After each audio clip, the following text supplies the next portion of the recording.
اب اس کے برعکس جو چیز سامنے آئی ہے، جدید سائنسی معلومات جو ہوئی ہیں، ابھی آپ نے حال ہی میں شاید کل یا پرسوں اخبار میں تھا کہ اب جو فزسسٹ ہیں جو اس وقت دنیا میں ریسرچ کر رہے ہیں، وہ ریسرچ ہو رہی ہے وہ پارٹیکلز پر، لائٹ پارٹیکلز جو شروع میں بالکل وجود میں آئے، بہت ہی چھوٹے، جن کا کوئی تصور آپ نہیں کر سکتے ان کے چھوٹے ہونے کے اعتبار سے۔ معلوم ہوا کہ وہ 3 قسم کے بیسک پارٹیکلز ہیں، انہی سے پھر یہ کائنات بنی ہے۔ یہ ساری ریسرچ ہو رہی ہے۔ اسی طرح نوبل پرائز جب ملا تھا عبدالسلام کو، یہ جو سائنسدان ہے قادیانی، اور انہیں نصف حصہ ملا تھا ایک اور دوسرے شخص کے ساتھ نوبل پرائز میں، تو وہ بھی آپ کو یاد ہوگا، اخبارات میں پڑھا ہوگا کہ وہ بھی ریسرچ تھی اس بات پر کہ اس کائنات کے اندر بیسک فورسز کون کون سی ہیں۔ ایک فورس آف گریویٹی ہے، ایک میگنیٹک فورس ہے، ایک الیکٹرانک فورس ہے، وغیرہ وغیرہ۔ اور ہو یہ رہا ہے کہ اب یہ چیزیں جیسے جیسے تحقیق آگے بڑھ رہی ہے، ان کی تعداد کم ہو رہی ہے، گویا کثرت سے وحدت کی طرف انسان جا رہا ہے، اور انسان یہاں تک جا رہا ہے کہ پوری کائنات اپنی پوری ڈائیورسٹی، اپنے پورے تنوع کے ساتھ، اس کا نقطہ آغاز جو ہے وہ بالکل ایک یا 2 یا 3 چیزیں ہیں بڑی حقیر سی، وہاں سے اس کائنات کا ارتقاء ہوا۔ وہ جو theories of the creation of universe ہے کہ یہ کائنات کیسے وجود میں آئی، کریشن کیسے ہوئی، کن سٹیجز میں سے یہ کائنات گزری ہے۔ قرآن کہتا ہے کہ ایک لفظ کن ہے جس سے کہ اس کائنات کی تخلیق ہوئی۔ اللہ تعالیٰ کے اس ایک حرف کن نے سب سے پہلی شکل جو اختیار کی ہے وہ وہی پارٹیکلز ہیں نور کے، سب سے چھوٹے چھوٹے پارٹیکلز۔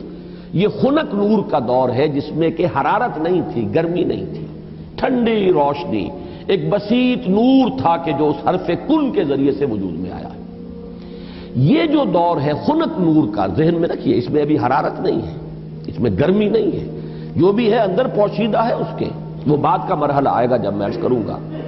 اس خنک نور کے دور ہی میں 2 چیزیں اللہ نے اس سے پیدا کی جو صاحب شعور اور صاحب تشخص ہے۔ ایک ارواح انسانیہ، وہ بھی نورانی ہے، اس نور سے بنی۔ دوسرے ملائکہ، وہ بھی نورانی ہے اور اس نور سے بنے۔ سب سے پہلے اللہ نے حضور صلی اللہ علیہ وسلم کی روح کو پیدا کیا، کیونکہ ابتدائی مرحلہ یہی ہے۔ یہ خنک نور کا دور ہے، جبکہ ابھی نہ کوئی ناری کرے تھے، نہ کہیں کسی طرح کی خاک وغیرہ کا کوئی مسئلہ تھا۔ اس کائنات میں اللہ تعالیٰ کے حرف کن نے ایک خنک روشنی کی شکل اختیار کی تھی، اس سے پیدا کی گئی ارواح انسانیہ، انہی میں ایک روح محمدی ہے صلی اللہ علیہ وسلم۔ تو اگر سب سے پہلے اللہ نے اسی کو بنایا ہو تو اس میں کوئی حرج واقع نہیں ہوتا، وہ بھی مخلوق ہے، وہ بھی اللہ کے بنانے سے وجود میں آئی ہے، صرف ایک تقدم زمانی اسے حاصل ہے کہ سب سے پہلے اللہ نے نبی اکرم صلی اللہ علیہ وسلم کی اس روح مبارک کو اس نور سے پیدا کیا، لیکن اسی نور سے تمام انسانوں کی ارواح پیدا کی گئی، اور انہی سے وہ عہد لیا گیا تھا لست بربکم قالوا بلی، اور اسی نور سے ملائکہ پیدا کیے گئے ہیں۔ خنک نور میں بڑے بڑے ایکسپلوژنز ہوئے ہیں اور ناری کرے وجود میں آئے۔ یہ ذہن میں رکھیے کہ ایک شے ہے، اس کے اندر کوئی حرارت مخفی ہے، ظاہر نہیں ہو رہی۔ ایٹمز ہیں، ایٹمز کے اندر بہت بڑی انرجی ہے، ظاہر نہیں ہو رہی۔ اس خنک نور کے اندر بھی وہ انرجی موجود تھی، لیکن انسولیٹڈ تھی، اس کا ظہور نہیں تھا۔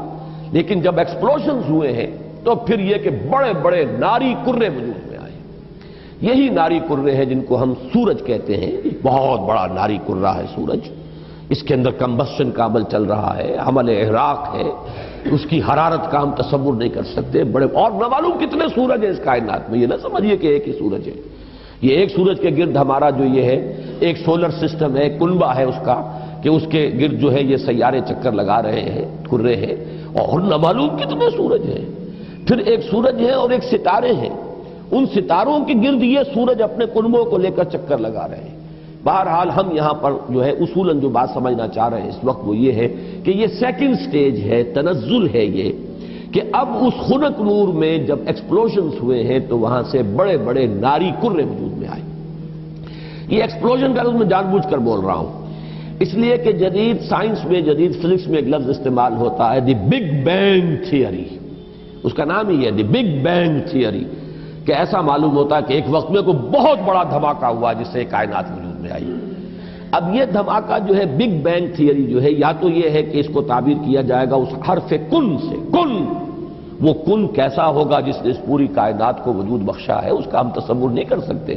یہ ہم کہہ رہے ہیں کن، لیکن اللہ کا وہ کلام جب صادر ہوا ہو اور حکم ربی امر کن جو ہے اس کی کیا کیفیت ہوگی، تو یا تو بگ بینگ جو ہے یا تو اس سے تعبیر کیا جائے، اور یا یہ کہ جو یہ ایکسپلوژنز ہوئے ہیں اس خنک نور نے جو ناری کروں کی شکل اختیار کی ہے، تو یہ بگ بینگ ہے، یہ دھماکہ ہے۔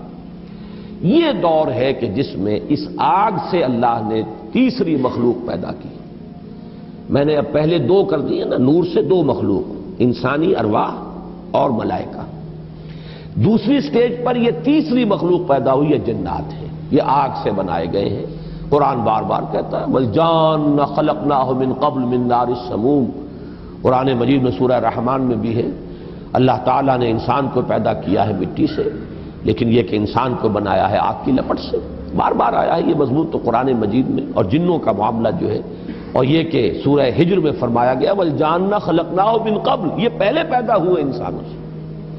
لہذا یہ دوسری سٹیج ہے جس میں کہ جنات کی تخلیق ہوئی ہے اس آگ کی لپٹ سے۔ کہ پھر نظریہ یہ ہے کہ یہ جو بڑے بڑے ناری کرے تھے، یہ جب تیزی کے ساتھ حرکت میں تھے تو ان سے کچھ حصے ٹوٹ ٹوٹ کر ان سے علیحدہ ہوئے اور انہی کے گرد چکر لگانے لگ گئے۔ یہ ہے در حقیقت ان سورج کے گرد جو یہ سیارے وجود میں آئے ہیں، یہ کرے جو ہیں۔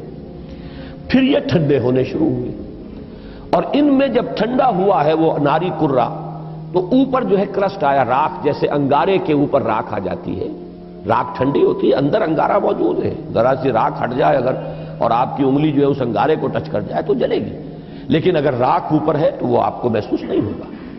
اور چونکہ ٹھنڈی چیز سکڑتی ہے، لہذا اس کے اندر اب دراڑیں پڑی ہیں، کہیں پہاڑ بن گئے، کہیں غاریں بن گئی، ساتھ ہی ان کے ٹھنڈے ہونے کی وجہ سے بخارات نکلے ہیں، انہی میں سے نکلے ہیں، انہی کروں میں سے بخارات نکلے ہیں۔ یہ بخارات ہیں جنہوں نے اوپر جا کر وہ جو جسے ہم فضا کہتے ہیں، ایٹماسفیئر، جس کے اندر گیسز ہیں، یہ یہیں سے انہی کروں کے ٹھنڈے ہونے سے وہ بخارات نکلے ہیں۔ جیسے کہ آپ جب اگر پانی ڈالتے ہیں آگ کے اوپر تو وہ ایک بھاپ بن کے اڑتی ہے، تو خیر یہ تو پانی آپ نے ڈالا ہے، لیکن یہ کہ فضائی وہ جو کرے تھے آگ کے وہ خود ٹھنڈے ہوئے ہیں تو ان میں سے بخارات نکلے ہیں، ان میں سے جو گیسز خارج ہوئی ہیں انہوں نے ایٹماسفیئر بنایا ہے۔ پھر اس ایٹماسفیرک چینجز وہاں ہوئی ہے کہ اس میں گیسز تھیں، ہائیڈروجن بھی، آکسیجن بھی، وہاں پانی بنا ہے، بجلی کے بڑے بڑے جب ہوئے ہیں ان کے اندر تو اس سے پانی بنا ہے، اور پھر دھواں دھار بارش برسی ہے، بارش برسی ہے۔ اب جو ہمارے ہاں یہ جو اعداد آتے ہیں، لاکھوں برس تک بارش ہی برستی رہی، نتیجہ یہ ہوا کہ جو جگہیں نشیبی تھی ان میں پانی بھر گیا، سمندر وجود میں آ گئے۔ اب جہاں سمندر اور مٹی کا باہمی ربط تھا، یہ جو دلدلی علاقے کہلاتے ہیں، یہاں وہ ان آرگینک کمپاؤنڈز نے آرگینک کمپاؤنڈز کی شکل اختیار کی، یہاں سے حیات ارضی کا آغاز ہوا۔ وہ حیات نباتاتی بھی ہے اور وہ حیات حیواناتی بھی ہے، یہاں سے اس کا آغاز ہوا۔ گویا کہ کل حیوانات اور کل نباتات جو کرۂ ارضی پر موجود ہیں وہ سب کے سب در حقیقت اسی کرسٹ آف دی ارتھ سے وجود میں آئے ہیں۔ پانی اور اس مٹی کا امتزاج اور دلدل کی شکل اس کا بن جانا، اور وہاں سے ان آرگینک کی بجائے آرگینک کمپاؤنڈز کا وجود میں آنا، اور اس سے حیات کا آغاز، خواہ وہ نباتاتی حیات ہو اور خواہ وہ حیواناتی حیات ہو۔ اس حیات کا ارتقاء ہے کہ جو پھر انسان تک پہنچا ہے، وہ اس حیات، سمجھیے کہ حیات ارضی، چاہے نباتاتی ہو اور چاہے حیواناتی ہو، اس کی چوٹی کی جو شخصیت ہے وہ انسان ہے۔